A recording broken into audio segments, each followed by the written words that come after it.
Kajian Kitab.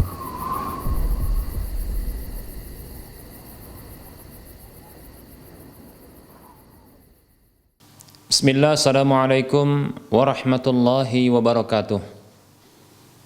Innal hamdalillah nahmaduhu wa nasta'inuhu wa nastaghfiruh wa na'udzu billahi min shururi anfusina wa min sayyiati a'malina.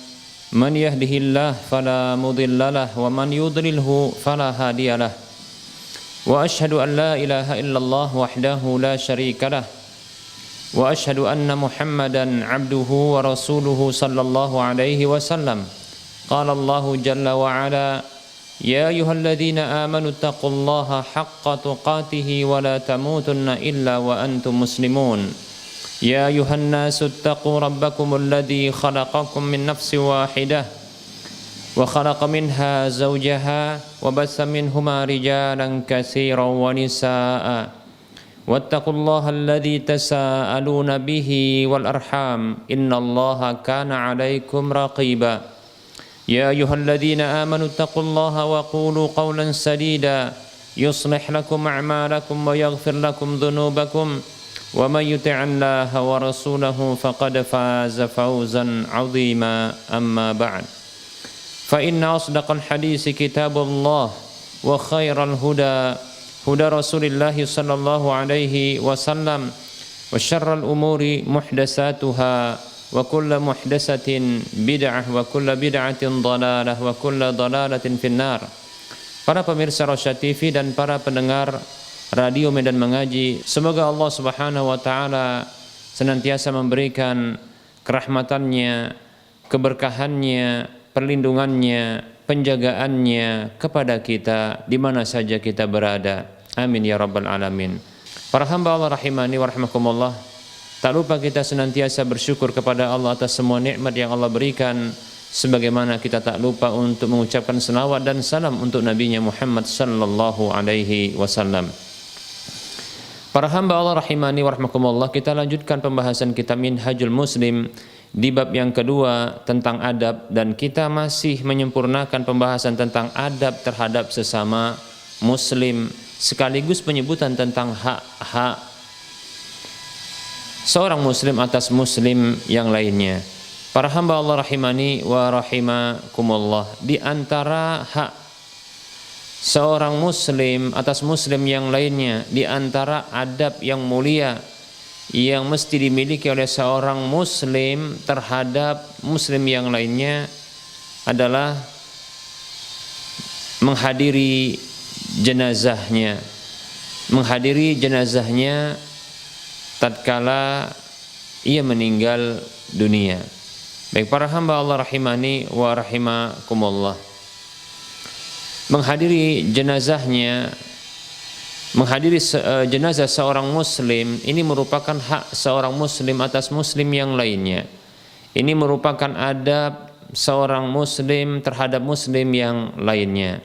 Adab yang mulia, hak yang ditetapkan oleh Allah Subhanahu wa taala lewat lisan Rasulullah sallallahu alaihi wasallam. Menghadiri jenazah seorang muslim ini termasuk berbuat baik kepada dirinya, dikarenakan ini bentuk berempati, demikian pula peduli dengan seorang muslim, baik itu semasa hidupnya walaupun setelah wafatnya.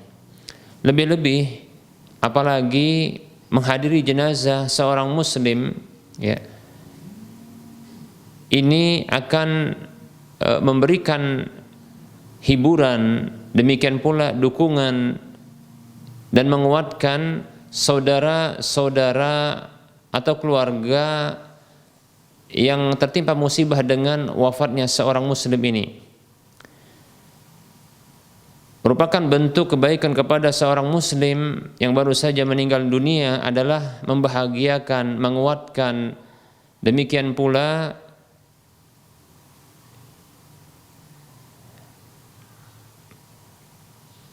menyenangkan keluarga dari seorang muslim yang dia telah meninggalkan mereka.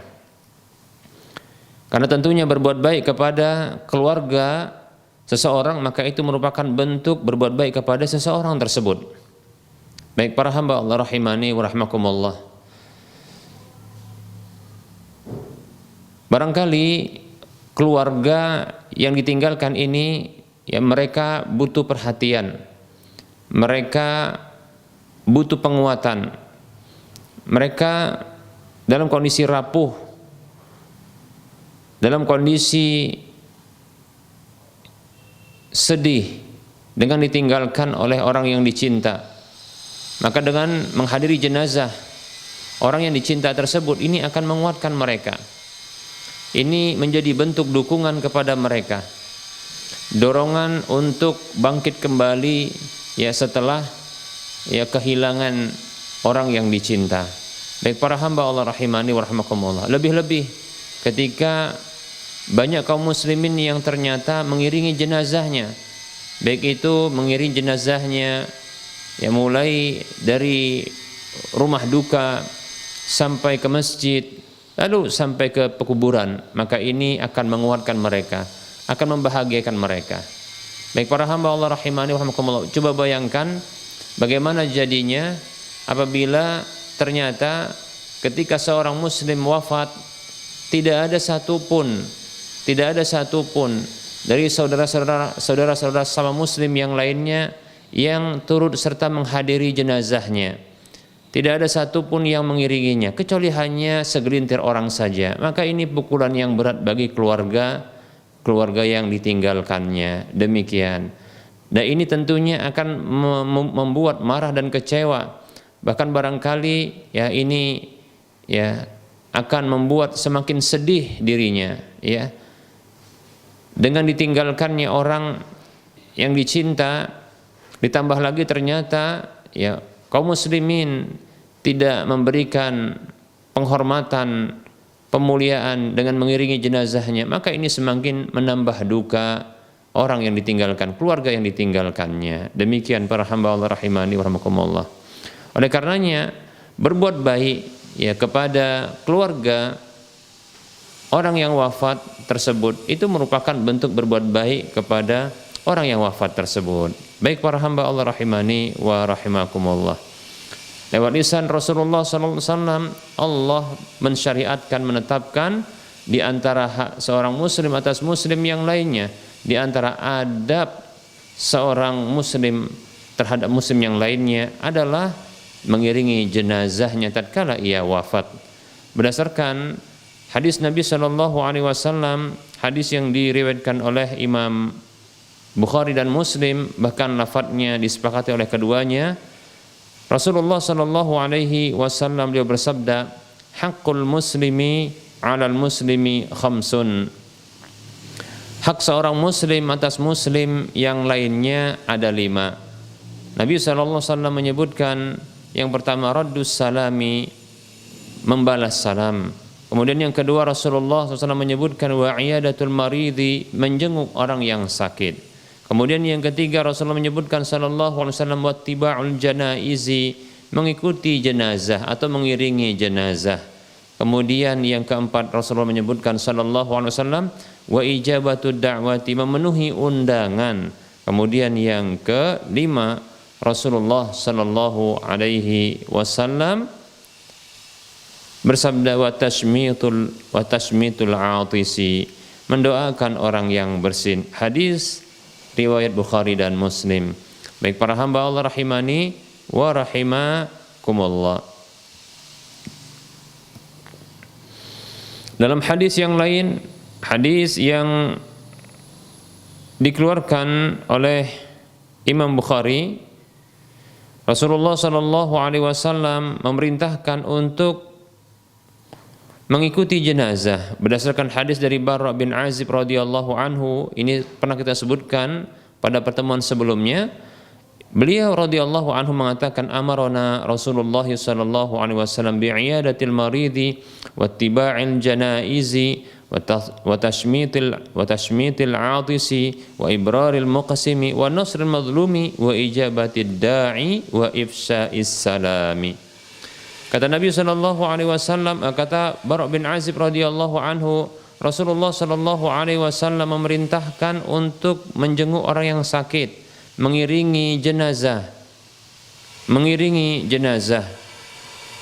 dan mendoakan orang yang bersin, memberlakukan sumpah orang yang bersumpah dan menolong orang yang terdolimi, memenuhi undangan orang yang mengundang dan menyebarkan salam. Hadis riwayat Bukhari. Baik para hamba Allah rahimani wa rahimakumullah. Nah, ini ketetapan dari Allah Subhanahu wa taala lewat lisan Rasulullah sallallahu alaihi wasallam untuk memenuhi hak seorang muslim ya atas muslim yang lainnya, yaitu mengiringi jenazah ya. Baik para hamba Allah rahimani wa rahimakumullah, bahkan terdapat motivasi yang besar yang Rasulullah SAW memberikan motivasi kepada kaum muslimin ya, untuk mereka mengiringi jenazah, menghadiri jenazah dan mengiringi jenazah tersebut. Dalam hadis yang diriwayatkan oleh Imam Bukhari dan Muslim, Rasulullah SAW beliau bersabda, man syahidal janazata hatta yusalli 'alaiha falahu qiratun wa man syahidaha hatta tudfana falahu qiratani. Qila wa mal qiratani ya Rasulullah? Qala sallallahu alaihi wasallam mithlul jabalainil 'azimain. Hadis riwayat Bukhari dan Muslim.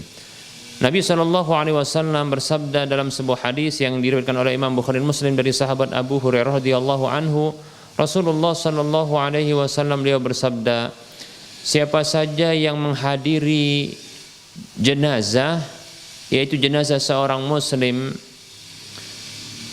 sampai ia menyolatkannya atau sampai ia disolatkan, itu jenazah tersebut disolatkan, maka orang yang menghadiri tersebut mendapatkan satu qirat. Dan siapa saja yang menghadiri jenazah tersebut sampai dikebumikan jenazah tersebut, maka dia mendapatkan 2 qirat. Lalu ada yang bertanya kepada Nabi sallallahu alaihi wasallam, yaitu para sahabat, ya bertanya kepada Nabi sallallahu alaihi wasallam, wa man qiratani ya Rasulullah? Apa itu 2 qirat wahai Rasulullah sallallahu alaihi wasallam? Maka Nabi kita, baginda Nabi sallallahu alaihi wasallam bersabda, itu semisal dengan 2 gunung yang besar. Masya Allah. Ya, hadis riwayat Bukhari dan Muslim. Para hamba Allah rahimani wa rahmakumullah, ini motivasi yang besar di mana menghadiri jenazah sampai disolatkan atau sampai dia turut menyolatkan, maka ini akan memberikan ya pahala untuk orang yang melakukannya itu dengan 1 qirat, demikian. Nah, kalau seandainya dia ingin mendapatkan 1 qirat yang lainnya, maka hendaknya dia mengiringi dan menghadiri jenazah tersebut itu sampai dikebumikan. Baik para hamba Allah rahimani wa rahimakumullah, ya. Yaitu mulai dari disolatkan sampai dikebumikan, maka dia mendapatkan 2 qirat. Masya Allah, ya. Dan 1 qirat itu adalah seperti 1 gunung yang besar. 2 qirat berarti 2 gunung yang besar. Demikian para hamba Allah rahimani wa rahimakumullah. Pahala yang besar, pahala sebesar gunung, ya. Padahal para hamba Allah rahimani wa rahimakumullah, ya, ini ya tidak butuh kepada pekerjaan yang sangat berat, tidak butuh dengan usaha yang begitu berat. Baik para hamba Allah rahimani wa rahimakumullah, tentunya pahala dibandingkan dengan harta ya dunia maka tidaklah sebanding, ya, karena pahala tersebut ini akan memberikan kebaikan bagi kita di dunia dan di akhirat. Namun harta dunia ya belum tentu memberikan kemanfaatan sedikit pun di dunia maupun di akhirat, belum tentu. Walaupun bisa jadi ini memberikan kebahagiaan ya, kesenangan bagi ya manusia di dunia, dan bisa juga di akhirat ketika dia menempatkan harta tersebut pada tempatnya. Baik para hamba Allah rahimani wa rahimakumullah. Namun ya pahala ini pasti akan memberikan kebaikan di dunia dan di akhirat. Dan jika kita mengetahui bahwasanya perbedaan pahala dengan harta dunia, lalu bagaimana apabila pahala tersebut sebesar gunung? Ya, maka tentunya pahala sebesar gunung ini sebuah pahala yang besar. Ya, itu tidaklah sebanding dengan emas sebesar gunung. Masya Allah. Ya, andaikan ada ya gunung emas, andaikan ada seseorang ya memiliki gunung emas, ketahuilah dia adalah orang yang paling kaya raya di permukaan bumi ini. Bahkan bisa jadi ya di antara seluruh manusia ya orang kaya number one, nomor satu di dunia ya, mulai dari adanya manusia ini sampai nanti tiadanya manusia ini. Demikian. Nah seperti itu. Tapi kita katakan, apakah mungkin ada manusia memiliki kekayaan sebesar gunung berupa emas seluruhnya? Ini mungkin ya mustahil, atau bisa kita katakan jarang sekali. Bahkan mungkin satu di antara orang yang banyak. Demikian. Baik para hamba Allah rahimani wa rahimakumullah. Lalu bagaimana dengan pahala yang ternyata hanya sekedar menghadiri jenazah, lalu turut serta mensolatinya, atau menghadiri jenazah, dia tidak mensolatinya karena mungkin datang haid kepadanya karena dia adalah seorang wanita. Begitu juga mungkin ia mengalami nifas, namun dia menghadiri jenazah karena itu adalah salah seorang dari saudara-saudara seimannya. Maka para hamba Allah rahimani wa rahimakumullah, ini memberikan pahala yang begitu besar. Ini akan menghadirkan pahala yang begitu besar dari Allah Subhanahu wa taala, yaitu pahala sebesar gunung. Demikian ya. Nah, ini akan bertambah pahalanya dan ditambah oleh Allah Subhanahu wa taala apabila seseorang tersebut dia menambah pula waktu dan amalannya setelah itu. Bukan hanya mencukupkan diri ya dengan menghadiri jenazah lalu mensolatinya, bahkan dia turut serta pula ya untuk ya hadir pada penguburannya. Baik para hamba Allah rahimani wa rahimakumullah. Hanya saja tidak dianjurkan bagi wanita ya, karena ada larangan dari Nabi Shallallahu Alaihi Wasallam bagi para wanita untuk ya mengiringi jenazah sampai ke kuburan ya. Dalam sebuah hadis dari Ummu Atiyah radhiyallahu anha, beliau radhiyallahu anha mengatakan ya, kunna nuhina an ittiba'il janaiz. Dahulu kami dilarang ya. Tentunya yang melarang ini adalah Rasulullah sallallahu alaihi wasallam. Dahulu kami dilarang untuk mengikuti jenazah. Demikian ya. Baik para hamba Allah rahimani wa rahimakumullah. Apa alasan ya wanita itu dilarang untuk mengikuti jenazah sampai ke kuburan? Baik para hamba Allah rahimani wa rahimakumullah, wanita itu sangat rapuh ya hatinya. Mereka adalah makhluk yang Allah jadikan ya sangat labil, berbeda dengan laki-laki yang stabil. Mereka lebih mudah untuk mengikuti perasaan mereka. Mereka sangat mudah dipengaruhi oleh perasaan mereka. Ya, kondisi-kondisi seperti kehilangan orang yang dicinta ini sangat membuat mereka bersedih hati. Ya, membuat mereka bahkan ya bisa jadi berpatah semangat ya. Oleh karenanya mereka dilarang oleh Nabi Shallallahu Alaihi Wasallam, yang ini disampaikan oleh Ummu Atiyah radhiyallahu anha, untuk mengikuti jenazah, mengiringi jenazah sampai ke pekuburan. Baik para hamba Allah rahimani wa rahmakumullah, seorang wanita apabila mendapatkan orang yang dicintainya itu wafat, di mana ketika dia melihat orang yang dicintai itu wafat, padahal fisiknya masih ada di permukaan bumi ini, dia masih melihatnya, bahkan dia masih bisa menyentuhnya, namun nyawanya telah tiada, rohnya telah pergi dari jasadnya. Tentunya kita dapatkan wanita yang sangat mencintai orang tersebut, dia akan menangis sejadi-jadinya, ya. Dia akan bersedih hati di hari-hari berikutnya. Baik para hamba Allah rahimani wa rahmakumullah, maka sangat pantas ya wanita itu ya, lebih-lebih seorang istri itu diwajibkan untuk menunggu masa iddahnya agar dia bisa menikah lagi, itu 4 bulan 10 hari. 4 bulan 10 hari. Ya. Disebabkan karena penghormatan kepada suaminya, dan bisa jadi dikarenakan memang wanita tersebut sangat cinta dengan suaminya yang wafat tersebut. Demikian.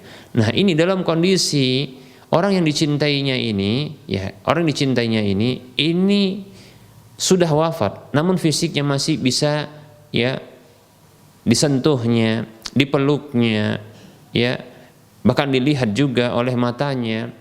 Ini saja dia sudah mengalami kesedihan yang teramat sangat sedih baginya, ya, karena kehilangan orang yang dicintai, ya. Lalu bagaimana apabila ternyata di pekuburan di mana ya orang yang dicintainya ini itu sudah tak nampak lagi fisiknya. Fisiknya ketika itu akan dihilangkan dari permukaan bumi dengan dikubur, dipendam, ya, ketika itu. Nah, maka tentunya ini akan semakin menambah berat kesedihannya, ya. Ini akan menggoncang jiwanya. Maka tak jarang ya ada pula wanita yang sampai dia mau ikut masuk ke dalam kuburan karena begitu sedihnya, ya.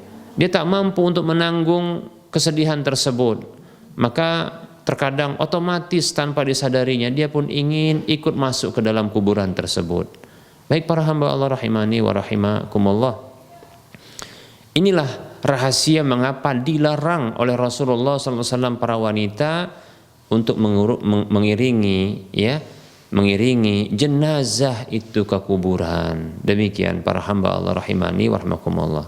Oleh karenanya hendaknya para laki-laki ya melarang para wanita mereka untuk mengiringi jenazah ke pekuburan. Lebih-lebih kuburan itu banyak setannya. Lebih-lebih kuburan itu banyak ya jinnya, ya. Yang dikhawatirkan karena juga lemah fisik wanita tersebut, karena lemah jiwa wanita tersebut, lebih-lebih dalam kondisi dia sangat bersedih, sehingga kosonglah, hampalah dirinya, hampalah jiwanya, ya, kosong pikirannya. Maka ini akan membuat dia akan ya mudah bagi setan jin untuk merasukinya. Nah, oleh karenanya ini diantara juga rahasia mengapa wanita dilarang untuk mengiringi jenazah ke pekuburan. Demikian para hamba Allah rahimani wa rahimakumullah, ya.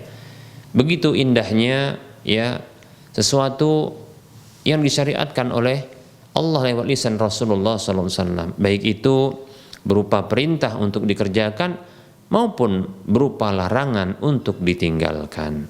Para hamba Allah rahimani wa rahimakumullah. Nah, ini barangkali materi yang bisa kita sampaikan pada pertemuan kali ini. Insyaallah ta'ala kita akan lanjutkan pada pertemuan mendatang. Insyaallah ta'ala. Kita buka sesi soal jawab bagi para pemirsa dan para pendengar sekalian yang ingin berinteraktif, bertanya langsung. Maka silahkan hubungi nomor layanan kami 08 12 12 12 88 34. Baik para hamba Allah rahimani wa rahimakumullah.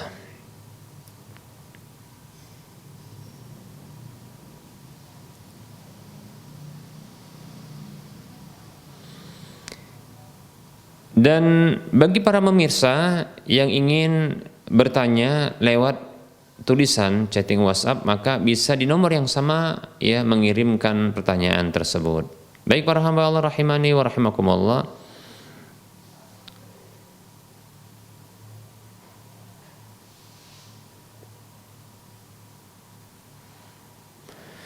Ini ada pertanyaan. Assalamualaikum, Ustadz izin bertanya, bagaimana menyikapi jika kita menerima ucapan ulang tahun dari orang lain padahal kita sudah sebisa mungkin menutupi tanggal lahir agar tidak diucapkan orang lain. Waalaikumsalam warahmatullahi wabarakatuh. Merayakan ulang tahun merupakan bentuk meniru kebiasaan orang kafir. Orang kafir sampai-sampai mereka itu ya merayakan kelahiran Tuhan mereka. Ya. Hari Natal ya. Hari Natal tanggal 25 Desember itu terkait dengan kelahiran ya Tuhan Yesus menurut ya keyakinan umat Nasrani. Demikian. Itu Isa putra Maryam dianggap sebagai ya putra Allah Subhanahu wa taala.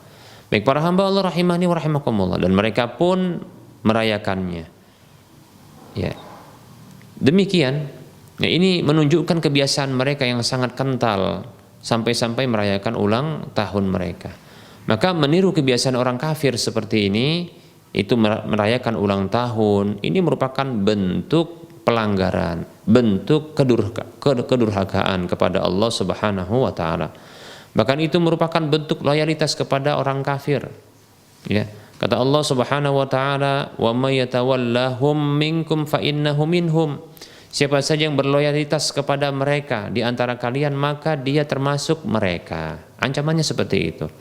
Oleh karenanya dalam sebuah hadis yang diriwayatkan oleh Imam Abu Daud, Rasulullah bersabda, "Man tashabbaha biqaumin fahuwa minhum."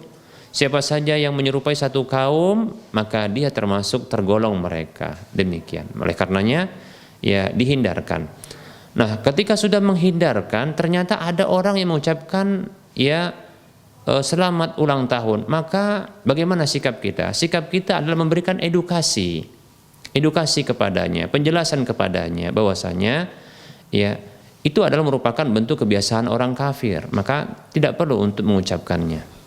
Kemudian berikutnya, sesungguhnya ulang tahun itu adalah ya setiap tahun bertambah usia. Itu sesungguhnya bentuk pengurangan terhadap jatah usia. Semestinya bukan bergembira tapi bersedih. Semestinya. Maka tidak perlu mengucapkan selamat. Sampaikan begitu kepadanya sebagai bentuk edukasi kepadanya. Sampaikan kepada orang yang mengucapkan selamat itu sesungguhnya tak perlu dan tak pantas ya saudara, kawan, ya teman, sahabat untuk mengucapkan selamat atas ulang tahun saya, ya. Karena sesungguhnya itu merupakan bentuk Anda bergembira terhadap berkurangnya usia saya. Begitu sampaikan agar dia sadar. Oh begitu, iya. Bukankah memang jatah usia kita telah memang ditetapkan dan semakin waktu berjalan itu menunjukkan berkurangnya usia, demikian. Maka tak perlu mengucapkan selamat. Demikian bentuk ya penjelasan dan edukasi kepadanya. Wallahu ta'ala a'lam. Baik, bagi para pemirsa yang ingin berinteraktif langsung lewat telepon, maka dipersilahkan. Baik, dengan siapa di mana? Dengan Ibu Tari di Lampung. Assalamualaikum Ustaz. Waalaikumsalam warahmatullahi wabarakatuh. Apa kabar Bu Tari di Lampung? Alhamdulillah. Barakallahu fiik. Silakan Bu pertanyaannya. Iya, ini Ustaz, Anda mau tanya nih, kalau misalnya kita takziah nih Ustaz, kemudian jenazah sudah selesai dimandikan, tapi sholatnya itu mau dibawa ke masjid dan masih nunggu rentang waktu yang lama, karena kita ada kesibukan, boleh nggak kita menyolatkan sendiri sebelum yang lain menyolatkan, Ustaz? Itu yang pertama Ustaz. Baik. Kemudian yang kedua, bagaimana kita menyikapi keluarga kita sendiri? Mereka sudah tahu Ustadz bahwa acara tahlilan itu tidak diperbolehkan, seperti 7 hari, 3 hari, dan seterusnya. dalih mereka sedekah, terus ya untuk biar tidak dikucilkan masyarakat. Sementara kita sudah memberi masuk bahwa kita jangan takut untuk melakukan kebenaran dan mereka tetap melakukan sikap kita seperti apa, dan karena sebab itu kadang Anda juga dijauhin sama keluarga. Syukran Ustaz, jazakallah khairan. Assalamualaikum warahmatullahi Wa wabarakatuh. anti fajazakillahu khaira. Waalaikumsalam warahmatullahi wabarakatuh. Ibu Tari di Lampung, barakallahu fiik. Masya Allah ya. Ada 2 pertanyaan. Pertanyaan yang pertama adalah, bolehkah ya mendahului sholat ya bagi jenazah yang baru saja selesai dimandikan dan dikafani disebabkan karena ada kegiatan yang akan dilakukan? Jawabannya adalah boleh. Jawabannya adalah boleh, karena memang boleh untuk menyolatkan jenazah berkali-kali, ya. Boleh untuk menyolatkan jenazah itu berkali-kali, ya, seperti itu. Jadi tidak mengapa insyaallah taala, ya. Karena menunggu barangkali terlalu lama, ya, waktu sholat jenazah sementara ada kegiatan yang akan segera untuk dikerjakan, maka boleh untuk ya melaksanakan sholat jenazah bagi jenazah yang sudah dimandikan dan dikafani. Tentunya posisi sholat ini harus di posisi jenazah itu harus di posisi sholat, ya, yaitu dengan cara ya menghadapkan jenazah tersebut ke arah kiblat, tentunya dengan posisi kepala di sebelah kanan kiblat dan kaki di sebelah kiri kiblat, demikian, ya. Kalau seandainya jenazahnya itu adalah laki-laki, maka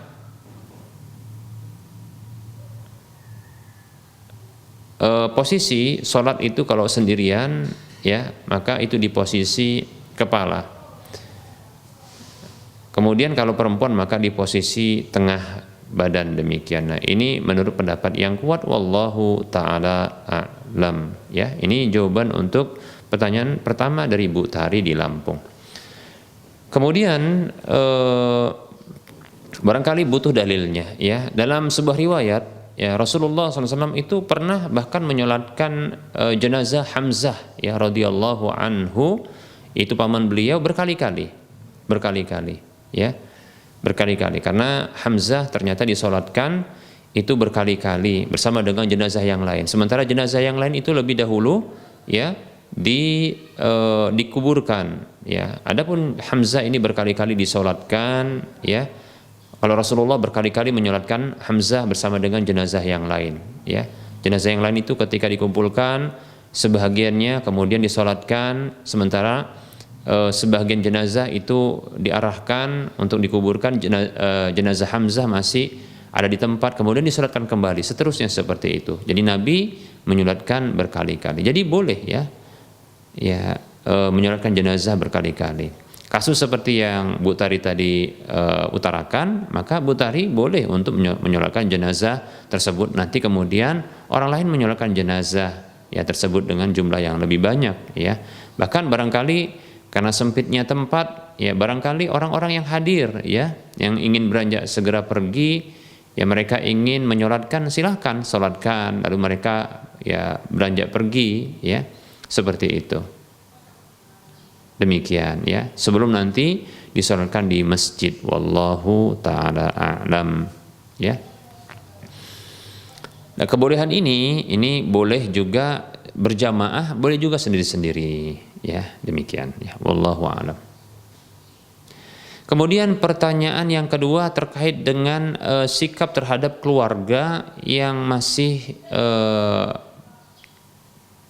belum kuat, ada rasa takut, lebih tepat mungkin disebut dengan pelin-pelan, yang masih tarik ulur atau maju mundur untuk bersikap tegas, ya, yaitu tidak melakukan perkara baru dalam urusan syariat Allah Subhanahu wa taala terkait dengan, ya, kematian, ya. Perlu diketahui bahwasanya, ya, melakukan kegiatan acara kematian 1 hari, 2 hari, 3 hari sampai 7 hari, kemudian berulang nanti di hari yang ke-40 ya, kemudian ke hari yang ke-100, kemudian yang ke-1000, kemudian atau setahun 1000 dan seterusnya, maka ketahuilah ya ini merupakan kebiasaan orang kafir, yaitu orang Hindu sendiri yang meyakini demikian dan menyatakan demikian ya, seperti itu. Hanya saja tata cara yang berbeda, adapun penentuan waktunya itu sesuai dengan kebiasaan mereka. Ya, demikian. Betul bahwasanya dianjurkan untuk berkabung selama 3 hari, tapi bukan dengan tata cara yang khusus, ya. Adapun 7 hari, 40 hari dan seterusnya, maka tidak ada petunjuk Nabi SAW tentang masalah tersebut. Ya, untuk penentuan hari-harinya. Kemudian tata caranya juga demikian, ya, bukan dengan melakukan bacaan-bacaan secara khusus memanggil orang demikian. Yang saya pahami, saudara kita yang melakukan hal tersebut adalah ingin mengirim pahala. Ini sesungguhnya bersedekah atas nama orang yang meninggal dunia tersebut agar pahalanya bisa sampai kepada mereka. Baik para hamba Allah rahimani wa rahmakumullah. Ketahuilah bahwasanya ya, mengirim pahala itu merupakan bentuk amal ibadah tentunya, dan itu wajib ya agar bisa diterima oleh Allah dan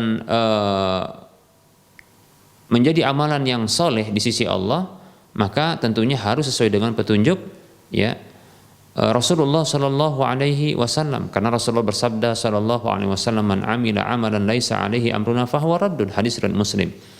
Siapa saja yang beramal dengan sebuah amalan yang tidak ada perintah kami padanya, maka tertolak. Nah, seperti itu, ya. Baik para hamba Allah rahimani rahimakumullah, bagaimana sikap kita terhadap saudara kita yang masih maju mundur dalam hal ini? Kewajiban kita hanya menyampaikan saja. Wa ma 'alaika illal balagh, kata Allah terhadap Rasulullah. Tidak ada kewajibanmu kecuali hanya menyampaikan saja. Jadi menyampaikan saja, ya. Tidak ada kewajiban untuk memberikan sanksi apapun, apalagi hukuman, tidak ya.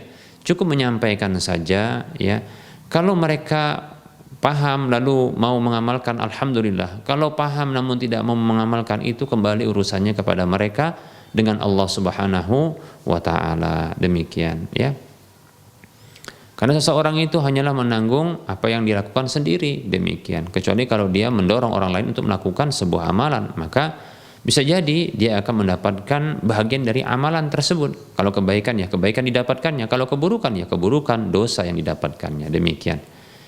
Baik ya, seperti itu. Jadi cukup memberikan edukasi, ya itu saja, yaitu menyampaikan edukasi, ya. Bahwasanya ini adalah kebiasaan yang tidak sesuai petunjuk Rasulullah Shallallahu Alaihi Wasallam. Nah, seperti itu, ya. Dan Rasulullah tentunya juga menyampaikan, ya, menjelaskan tentang hal yang terbaik yang harus dilakukan oleh seorang Muslim tatkala mendapatkan keluarganya meninggal dunia. Bukan tidak ada, ya, bukan tidak ada. Karena sesungguhnya Islam adalah agama sempurna. Nah, ini sampaikan kepada mereka. Nah, bagaimana caranya, ya, bagaimana caranya untuk mengirim pahala? Karena mereka melakukan hal itu dengan niat untuk mengirim pahala. Bukan tidak ada di syariat Rasulullah SAW, agama Islam ini syariat untuk mengirim pahala ada, ya demikian. Berdoa termasuk juga ya mengirimkan kebaikan kepada orang yang didoakan, seperti itu. Hanya saja apakah harus berjamaah? Ini masalahnya. Inilah masalahnya, ya. Baik para hamba Allah rahimani wa rahimakumullah, ya. Yang kita dapatkan, ya, karena kita juga dahulu pengalaman, ya, kehadiran orang-orang untuk melakukan doa ketika di malam-malam yang ditentukan tersebut, ya, ketika takziah yang disebut dengan malam takziah, ya, untuk 1 sampai 7 dan seterusnya, kita dapatkan orang-orang yang hadir itu, ya, mereka melakukannya terkadang dalam kondisi terpaksa. Apa yang terpaksa? Itu terpaksa mendapatkan terpaksa karena khawatir dan takut sanksi sosial, di mana dia berpikiran begini, kalau nanti aku mati, ya nggak ada yang nanti mendoakan aku, tidak ada yang mengunjungi aku. Nah, seperti itu. Pertanyaannya, apakah seperti ini, dorongan seperti ini keikhlasan? Nah, itu dia. Jadi, dan ini tidak dipungkiri, sebahagian kaum muslimin mereka terkadang, ini karena malam hari kan waktu istirahat. Malam hari ini kan waktunya istirahat. Ya. Nah, mereka sesungguhnya lebih kepingin istirahat di rumah, tapi dikarenakan ada yang wafat, mereka harus keluar. Ya, harus keluar. Dan dorongan keluar tersebut adalah bertakziah, tapi karena takut nanti kalau mereka wafat mati tidak ada yang datang dan ya mendoakan mereka, seperti itu. Pertanyaannya, apakah ini ikhlas? Berbeda dengan contohnya kalau seseorang datang ke masjid karena dia takut nanti berdosa. Ini beda. Ya. Takutnya kepada Allah. Tapi kalau ini datang karena takutnya kepada manusia, apakah ikhlas? Nah, kalau seseorang datang melakukan sebuah amalan doa didorong atas dasar ketidakikhlasan, apakah diterima? Nah, ini masalahnya. Jadi kan sama saja. Nah, seperti itu. Ditambah lagi, dan ini maaf ya, kita pengalaman. Tapi mungkin ini hanya saja kita dahulunya seperti ini. Saya dan mungkin sebagian kaum muslimin yang sudah tahu sunnah ini mungkin seperti itu dulu, ya. Tapi mungkin saudara kita yang lainnya mereka tidak demikian. Terkadang motivasinya maaf ini makanan, karena dihidangkan makanan seperti itu, ya. Nah, ini tentunya tidak ikhlas pula. Andaikan alasan cuma satu tadi saja, yaitu apa? Yaitu karena khawatir nanti kalau meninggal dunia, wafat, mati, tidak ada yang datang untuk mendoakan. Yang seperti ini sesungguhnya tidak ikhlas, karena takutnya kepada manusia. Nah, seperti itu. Wallahu ta'ala alam. Nah, ini butuh untuk disampaikan. Jadi maksudnya untuk mendoakan orang lain, maksudnya untuk mendoakan orang tua sendiri atau orang yang meninggal dunia ini, yang diminta dari orang lain, terkadang orang lain itu tidak ikhlas. Jadi untuk apa dipaksakan mereka untuk datang hadir begitu? Apalagi diiming-iming dengan adanya makanan, mungkin seperti itu, ya. Maka sebenarnya tidak perlu, ya. Ini hanya sekedar pencerahan, ya, edukasi kepada saudara-saudara seiman agar ini coba diperhatikan, ya. Pertama, itu tidak ada petunjuk dari Nabi SAW dengan hadir, kumpul-kumpul, lalu berdoa, lalu baca-baca. Demikian, ya. Jujur saya katakan, maaf, saya dulunya seperti itu, ya, saya pengalaman seperti itu.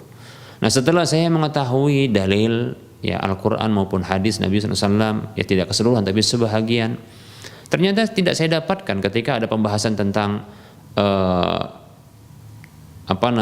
fikih jenazah, tidak didapatkan pembahasan tentang hal ini, ya. Itu mengundang orang kemudian untuk melakukan bacaan, demikian. Ditambahkan lagi Nabi SAW mengatakan, man amila amalan laisa alaihi amruna fahuwa raddun. Siapa saya beramal dengan sebuah amalan yang tidak ada perintah kami padanya, maka tertolak. Nah, kita khawatir tertolak. Jadi sudah kita capek-capek melakukan ibadah, ternyata tertolak. Nah, sementara ada satu cara yang luar biasa yang ini makbul insyaallah ta'ala. Apa itu? Yaitu doa anak-anak yang soleh sekaligus amal-amal soleh mereka, gitu loh, ya. Jadi anak-anak yang soleh ini, jadi tidak perlu anak-anak ini, ya, anak-anak karib kerabat ini bertumbuh kepada orang lain, cukup mereka saja, ya, cukup mereka saja. Ini luar biasa, karena yang peduli terhadap orang yang wafat itu mereka, bukan orang lain. Adapun orang lain, terkadang mereka tidak ikhlas kehadiran mereka itu. Jujur saya katakan, kita dulu pun seperti itu. Maaf ya, ini agak sedikit membuka masa lalu, tapi demikianlah kondisinya, ya. Itu tidak bisa dipungkiri. Kalau tidaklah karena sanksi sosial, takut nanti kita diperlakukan, kita tidak dihadiri jenazah kita, ya. Atau paling tidak karena alasan makanan, motivasi makanan, nah seperti itu. Baik para hamba Allah rahimani wa rahimakumullah. Ya.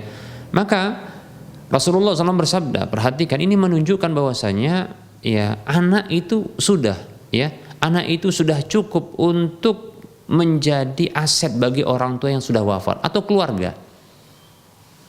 Kata Nabi SAW, idza matal insanu inqata amaluhu illa min salasin. Kalaulah mati manusia itu maka terputuslah amalnya kecuali dari 3 jalurnya. Yang Dan yang pertama min sadaqatin jariyatin, dari sedekah jariyah. Kemudian yang kedua au ilmin yuntafa'u bihi, atau ilmu yang bermanfaat. Kemudian ketiga awaladin salihin yad'u lahu, atau anak yang soleh yang mendoakan kebaikan untuknya. Demikian ya. Hadis riwayat Muslim. Nah, dari sini pula maka bisa kita terapkan hadis ini ya sebagai bentuk kirim pahala untuk orang yang sudah wafat tersebut, yaitu dengan memberdayakan anak-anak yang ada atau karib kerabat yang ada. Nah, begitu. Anak-anak yang ada, mereka harus berikrar untuk menjadi anak yang soleh. Karena anak yang soleh ini, amalan kesolehan mereka ini akan mengalir pahalanya kepada orang tua mereka. Demikian. Ya. Kemudian begitu juga doa anak yang soleh ini akan makbul ya untuk orang tua mereka. Lebih-lebih doa ampunan untuk orang tua mereka. Atau doa ampunan. Karena yang peduli adalah mereka. Ya.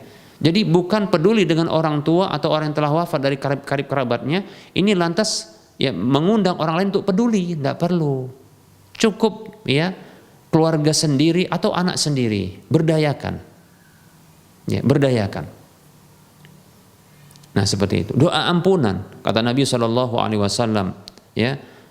Hadis yang diriwayatkan oleh Imam Al-Bukhari dalam Adabul Mufrad, disahihkan oleh Syekh Al-Albani rahimahullahu taala.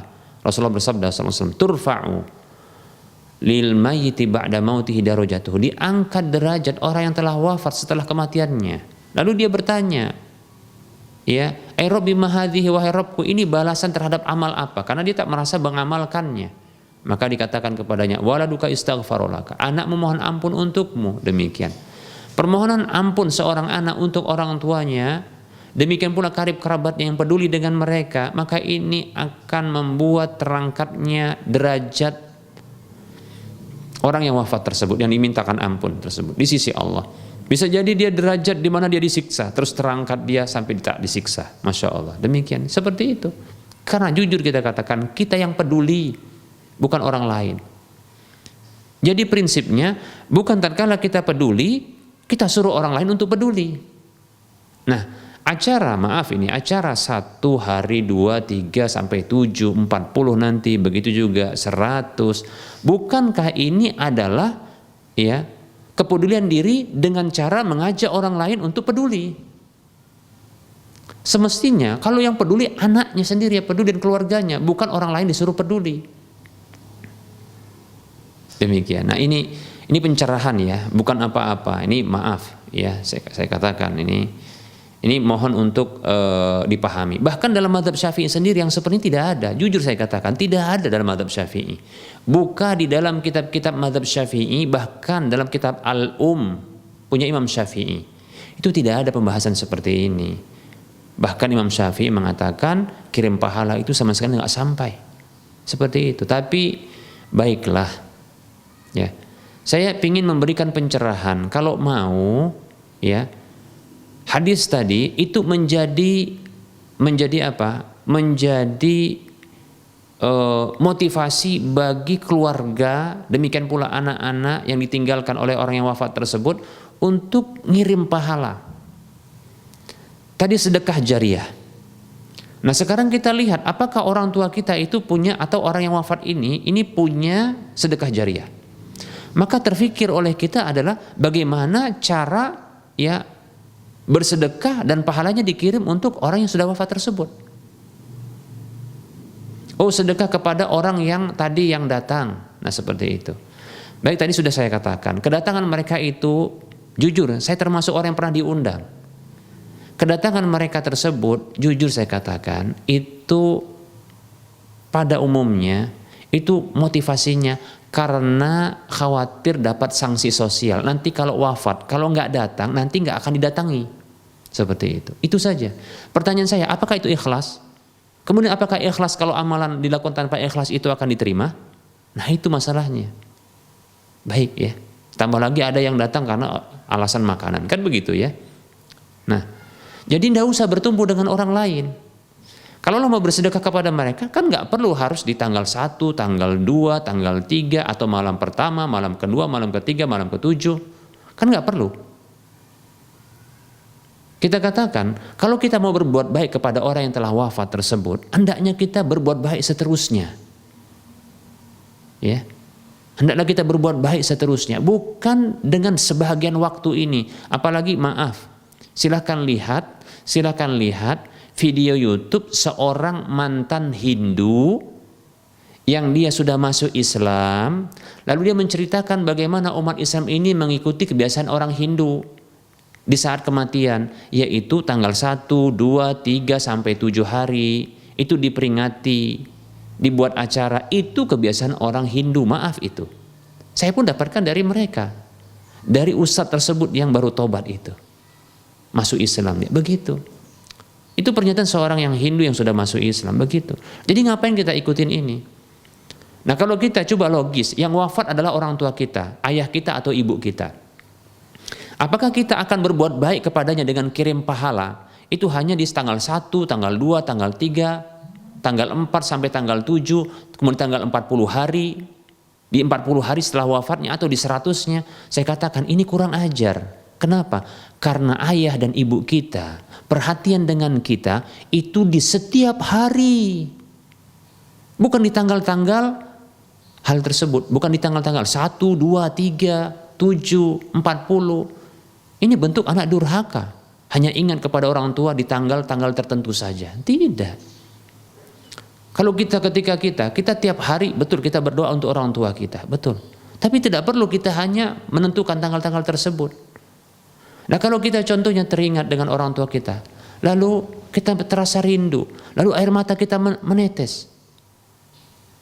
Apakah ketika kita ingin mengirim pahala kepada orang tua kita, nunggu 40 hari, nunggu 100 hari, nunggu 1000 hari, nunggu setahun? Durhaka Anda. Tidak demikian. Anda rindu, ya. Anda merasa bagaimana kondisi orang tuaku di alam barzakh? Apakah amal-amalnya mencukupinya? Ya. Apakah orang tuaku bahagia di sana? Apakah mendapatkan nikmat kubur ataukah mendapatkan azab kubur? Ada ketakutan, ya orang tua kita itu disiksa dalam kubur, maka kirim pahala. Jangan nunggu tanggal 1 atau ini sudah berlalu. Jangan nunggu tanggal 40 harinya.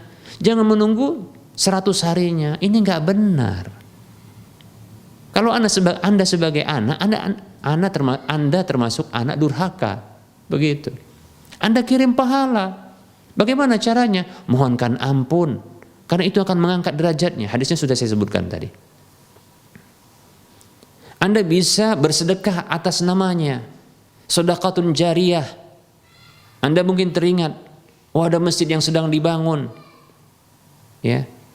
Oh ada lahan yang sedang dibebaskan untuk buat masjid atau buat sekolah. Oh aku punya harta. Yang dulu harta ini juga dapat dari orang tua. Atau contohnya, oh bagaimana ini suamiku atau istriku, dia mendapatkan pahala yang terus mengalir karena dia telah lebih dahulu wafat, tidak bisa beramal lagi, maka kirim pahala untuknya gitu.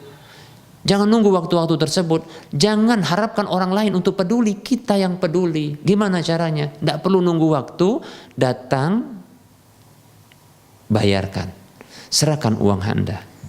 Tidak usah disebutkan, niatkan itu memang untuk Allah dan Allah akan tahu bahwasanya itu adalah untuk pahala orang yang telah wafat tersebut. Sa'ad ibnu Ubadah radhiyallahu anhu pernah menyatakan kepada Nabi SAW, karena tatkala ibu beliau wafat, beliau tidak ada di sisi ibunya, sedih rasanya dia. Sedih rasanya. Maka kesedihan itu diutarakan kepada Nabi SAW, ya Rasulullah, inna ummi tuwufiyat. Wahai Rasulullah, sesungguhnya ibuku telah wafat. Ayam fa'uha an atasaddaqu anha. Apakah bermanfaat? Ya. Apakah bermanfaat aku bersedekah dengan sesuatu untuknya? Apa kata Rasulullah? Na'am, iya. Ya, coba bayangkan. Yang peduli adalah anak, yang peduli adalah keluarga. Kalau Anda sebagai seorang suami, maka Anda peduli dengan istri yang telah wafat. Kalau Anda sebagai seorang istri, maka Anda yang peduli dengan suami Anda yang telah wafat. Kalau Anda seorang anak, maka Anda yang peduli dengan orang tua Anda yang telah wafat. Kalau Anda sebagai seorang orang tua yang peduli, Anda lah yang peduli dengan anak Anda yang telah wafat. Maka kirim pahala, mohonkan ampun, begitu. Nah ini, coba diberitahu, diedukasi, sebagaimana saya sampaikan ini, begini cara edukasinya. Seperti itu. Jangan menunggu waktu-waktu yang tertentu. Bahkan setiap hari kalau bisa, demikian. Selain itu pahalanya sampai kepada kita, dan itu sampai kepada orang yang kita niatkan pahalanya. Begitu. Nggak mungkin Allah lupa. Demikian, ya. Ini hadis tadi yang kita sebutkan, hadis riwayat Bukhari dalam kitab sahihnya, demikian ya. Demikian Bu Tari ya, yang di Lampung ini sebagai pencerahan, dan bisa juga untuk disampaikan demikian kepada mereka agar mereka tidak kaku, demikian ya. Jadi kalau mau berbuat baik kepada orang yang telah wafat nggak perlu nunggu waktu-waktu yang ditentukan tersebut ya. Baik, ada pertanyaan berikutnya. Assalamualaikum Ustadz, saya Ibu Imas dari Bandung. Masya Allah, barakallahu fiqh, Ibu Imas dari Bandung. Ya, semoga Allah SWT memberikan kebaikan, perlindungan, kerahmatan, keberkahan kepada ibu dan sekeluarga. Amin ya rabbal alamin. Di mana saja berada ya. Begitu juga kami, ya, kaum muslimin seluruhnya. Amin ya rabbal alamin. Maaf mau bertanya, tapi di luar tema. Baik, tidak mengapa. Apakah berdosa meracun kucing yang merusak hewan ternak? Meracun kucing yang merusak hewan ternak. Tadinya mau ditangkap terus dibuang, tapi susah banget nangkapnya.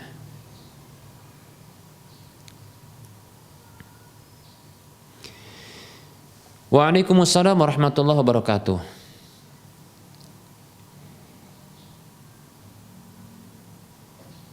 Sesungguhnya membunuh kucing ini terlarang, ya. Membunuh kucing ini terlarang. Ada sebuah hadis Nabi SAW yang Rasulullah SAW menyampaikan bahwasanya ya, ada seorang wanita yang masuk neraka karena seekor kucing. Rasulullah bersabda yang maknanya, ada seorang wanita yang dia divonis masuk neraka karena seekor kucing. Bagaimana kisahnya? Yaitu dia mengurung kucingnya di dalam rumahnya, namun tidak memberikan makan dan minumnya, lalu mati dalam rumahnya. Rasulullah menyatakan, tidakkah ia membiarkan kucing tersebut untuk keluar lalu dia memakan ya serangga-serangga ya liar, demikian seperti itu. Atau kama qala sallallahu alaihi wasallam.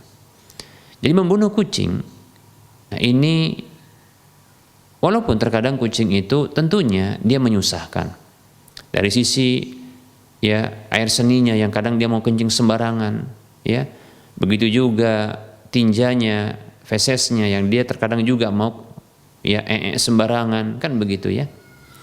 Tapi ketika mengurungnya di rumah, yang tentunya ketika dikurung di rumah ini akan menyebabkan dia akan buang air di rumah, begitu juga ya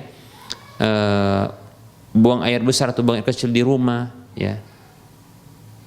Ini tentunya menyusahkan dan merepotkan dan mengganggu tentunya. Tapi ternyata ketika dikurung di rumah lalu dia mati karena tidak diberikan makan dan minumnya, membuat orang yang mengurungnya ini ya diancam masuk neraka. Lalu bagaimana dengan menyengaja ya untuk membunuhnya, meracunnya, demikian. Nah, saya kira ada solusi, bukan tidak ada solusi untuk hal ini. Saya berikan solusi. Apa solusinya? Dana yang untuk beli racun tersebut, coba belikan makanan kucing. Sudah, kemudian berikan makanan kepadanya.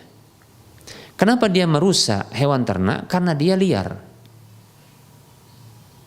Dan sifat kucing atau sifat binatang ketika dia diperlakukan dengan baik, maka dia akan berlaku baik kepada orang yang berbuat baik kepadanya. Ini bukan hanya berlaku bagi manusia yang kata Nabi SAW, tahadaw tahabbu, saling memberi pasti saling mencintai.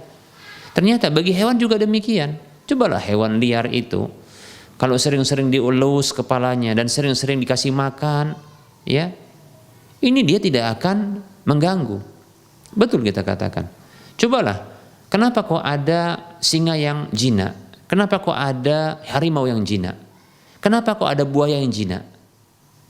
Padahal sesungguhnya ini semuanya adalah karnivora, hewan-hewan pemangsa. Tapi kenapa kok dengan manusia bisa bersahabat, bahkan jinak dengan manusia? Apa sebabnya?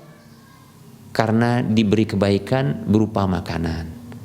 Nah, oleh karenanya bukan solusi memberikan racun kepada kucing tersebut, ya. Bahkan bisa terancam ini masuk neraka. Na'udzubillah min dzalik. Diancam dengan neraka. Jangan. Nah, dana untuk beli apa? Beli racun itu, coba belikan makanan kucing. Berikan dia makanan. Ya, beri makanan. Lama-lama dia akan jinak. Dan dia tidak akan mengganggu hewan, insyaallah taala. Ya, hewan yang kita miliki tentunya ya ini ya. Wallahu taala alam, ini solusi yang bisa disampaikan. Wallahu taala alam. Baik para hamba Allah rahimani wa rahmakumullah, barangkali ini materi yang bisa kita sampaikan sekaligus jawaban untuk pertanyaan-pertanyaan sudah masuk. Kami ucapkan ya syukron jazilan wa jazakumullahu khairan kepada para penanya yang turut serta ya hadir ya, baik itu suaranya, demikian pula pertanyaannya lewat tulisan dalam kajian kali ini ya. Demikian pula kami ucapkan syukran jazilan wa jazakumullahu khairan kepada para pemirsa yang dan para pendengar yang turut serta ya mendengarkan ya kajian ini. Semoga Allah SWT menjadikan kita sebagai hamba-hambanya yang senantiasa taat kepadanya dan kepada Rasulnya, bertakwa kepadanya, dan semoga Allah memasukkan kita semuanya ke dalam surga, amin ya rabbal alamin. Masuk ke dalam surga bersama dengan orang-orang yang kita cinta. Baik, mohon maaf atas segala kekurangan dan kesalahan. Kebenaran itu datang dari Allah, maka ambillah. Kekurangan dan kesalahan itu datang dari saya pribadi dan bisikan syaitan, maka tinggalkanlah. Kepada Allah saya mohon ampun, dan kepada para pemirsa sekalian saya mohon maaf. Sebelum berakhir, seperti biasa, kita berikan motivasi kepada saudara seiman seluruhnya. Mari kita berdonasi turut serta untuk memiliki aset akhirat dengan menyumbangkan, berdonasi ya dari sebagian harta kita untuk membebaskan lahan yang nantinya akan dibangun Masjid Al-Muwahhidin untuk wilayah Medan dan sekitarnya. Kebutuhan dana kita sekitar 2,9 miliar sekian rupiah. 2,9 sekian miliar rupiah. Miliki aset akhirat Anda yang minimal pahalanya 700 kali lipatnya, dan ini akan terus mengalir pahalanya, walaupun kita telah tiada. Salurkan infak dan sedekah jariah Anda ke Bank Syariah Mandiri atau Bank Syariah Indonesia di nomor 7127488555 atas nama Yayasan Lajnah Dakwah Medan kode Bank 451, dan Anda bisa membaca info ini di layar kaca Anda, dan semoga Anda termotivasi dan semoga bermanfaat. Mohon maaf atas segala kekurangan. Kita ketemu lagi di lain kesempatan. Wassallallahu ala Muhammad wa ala alihi wa ashabihi ajma'in. Subhanakallahumma wa bihamdika asyhadu an la ilaha illa anta astaghfiruka wa atubu ilaika walhamdulillahi rabbil alamin. Wassalamu alaikum warahmatullahi wabarakatuh.